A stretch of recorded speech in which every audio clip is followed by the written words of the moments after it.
Hola, buen día. Mi nombre es Carlos Alberto Espinosa Sánchez. Actualmente soy estudiante de la carrera de actuaría de la UNAM. Estudio en la Facultad de Estudios Superiores Acatlán.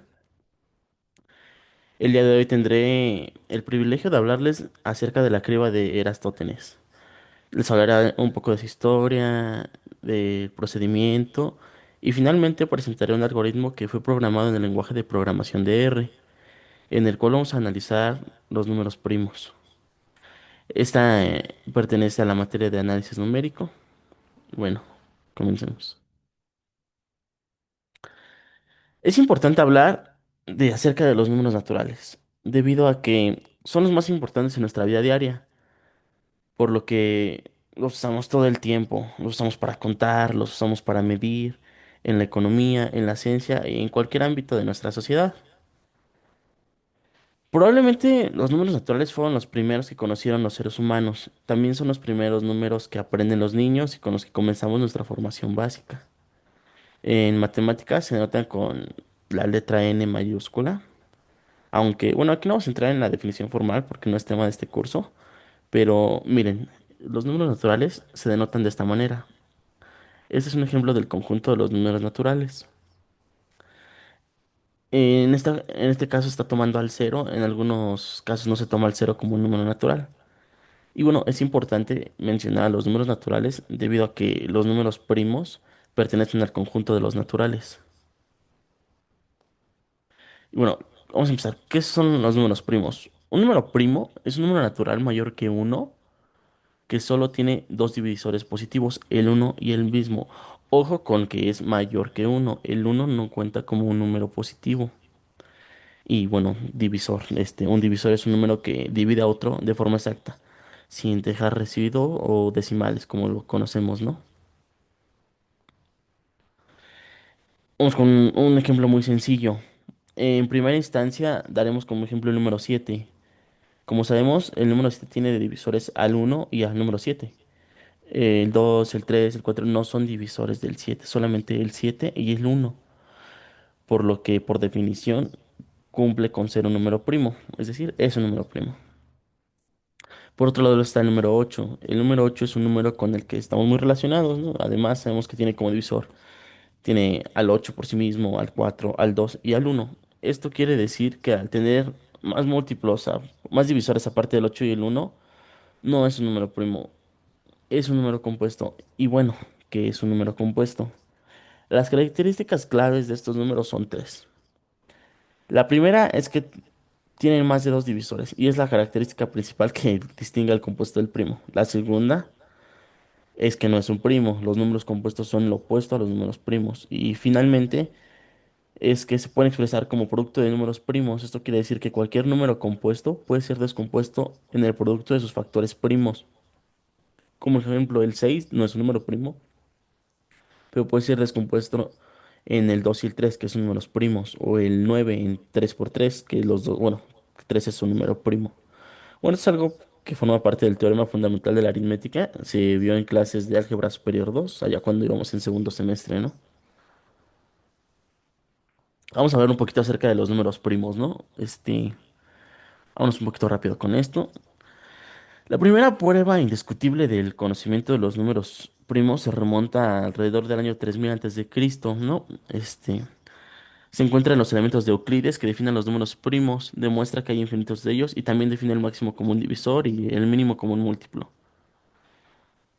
Después de las matemáticas griegas, hubo pocos avances en el estudio de los primos hasta en el siglo XVII.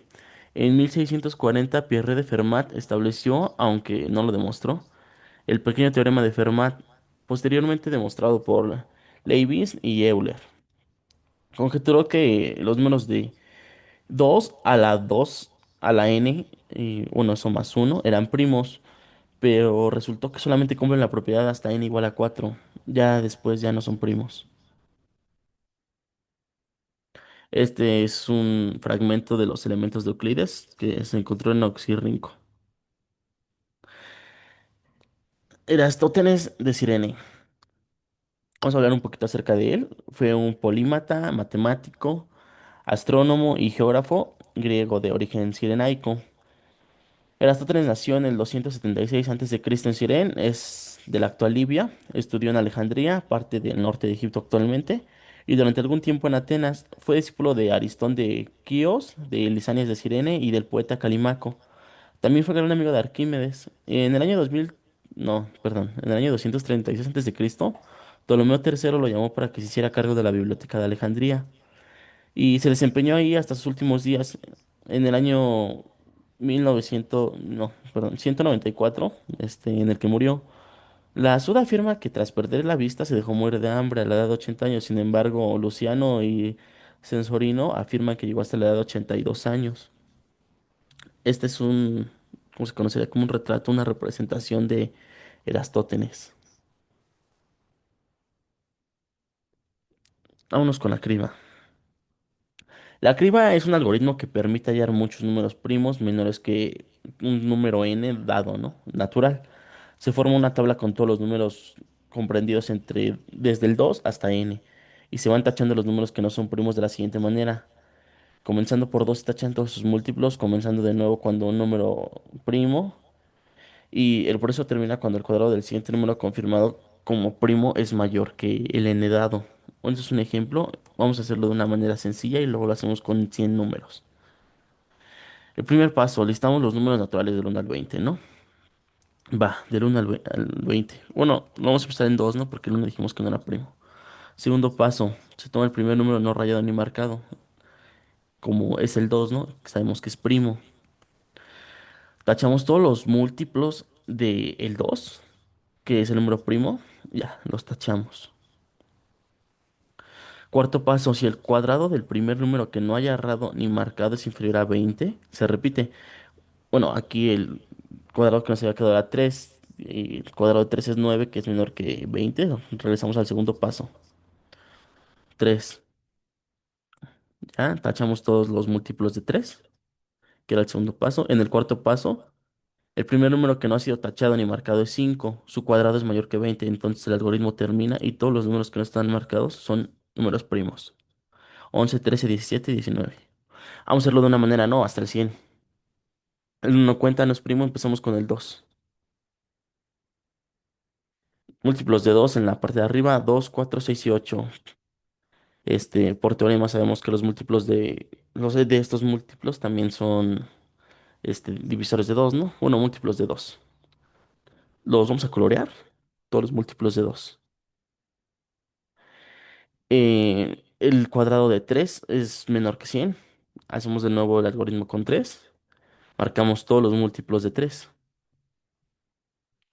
Después vamos a el cuadrado de 5, ¿no? El número que sigue que no está marcado. El cuadrado de 5 es 25, sigue siendo menor que 100.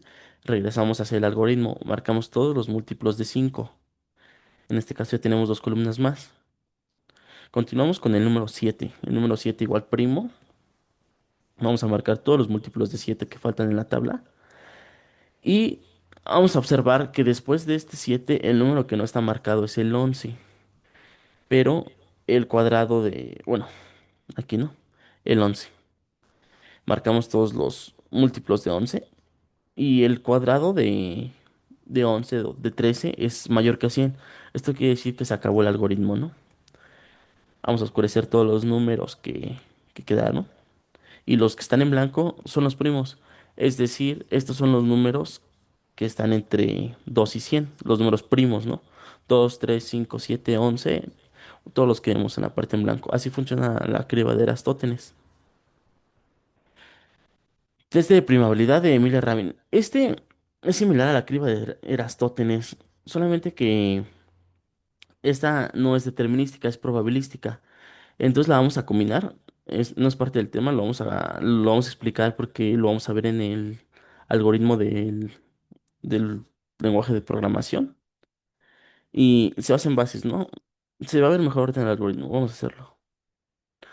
Nuestro algoritmo empieza con exponenciación modular. El primer bloque del código es la función powmod. Su objetivo es calcular potencias grandes de forma eficiente, sin que los cálculos sean enormes. Esto se logra usando el método de exponenciación rápida por cuadrados, que reduce el número de multiplicaciones de lineal a logarítmico. Esto va a ser importante porque lo vamos a ocupar en el test de Miller-Rabin, que nos dice si el número es primo o no. El segundo apartado es el test de primabilidad de Miller-Rabin. Es un algoritmo probabilístico que nos dice si un número es primo con alta certeza. La idea es componer n-1 en la forma 2 a la r por d y luego hacer pruebas con bases aleatorias. Si todas las pruebas pasan, el número es probablemente primo, aunque es muy, muy, muy probable que sea primo. Si alguna falla, es seguro que es compuesto. Con 5 iteraciones, la probabilidad de error es extremadamente baja, por lo que debajo de una entre 1000. Vamos con el tercer apartado. El tercer bloque obtiene todos los divisores de un número. La lógica es sencilla. Si i divide a n, entonces también lo divide n sobre i. Por eso basta revisar hasta la raíz cuadrada de n. Con este método se encuentran todos los divisores de manera eficiente.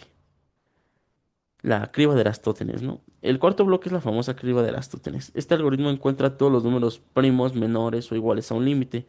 Funciona marcando múltiplos de cada primo y eliminándolos. El resultado es una lista completa de primos en tiempo muy rápido, casi lineal. Vamos a factorizarlos.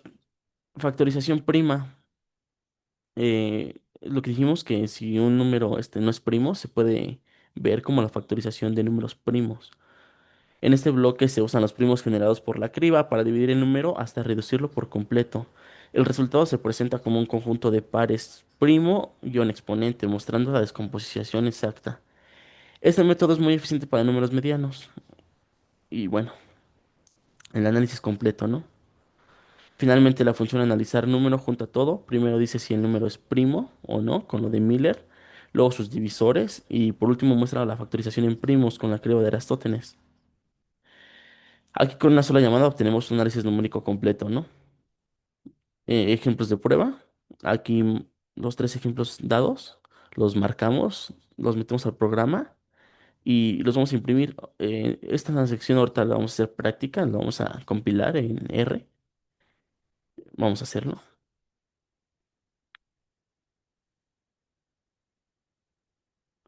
Tenemos este algoritmo, es el mismo que vimos en la presentación.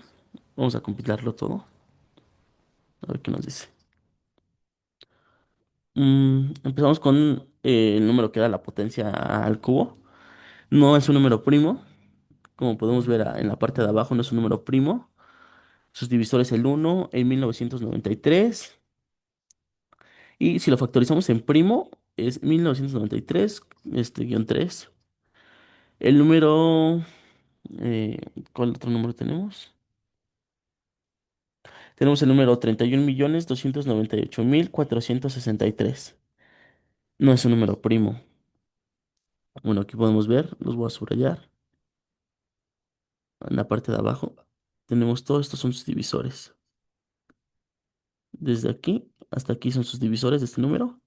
De factorización en prima. 3, 2, 7, 1, 107, 4.643, 1. El último número que era 2 a la 16 menos uno es este.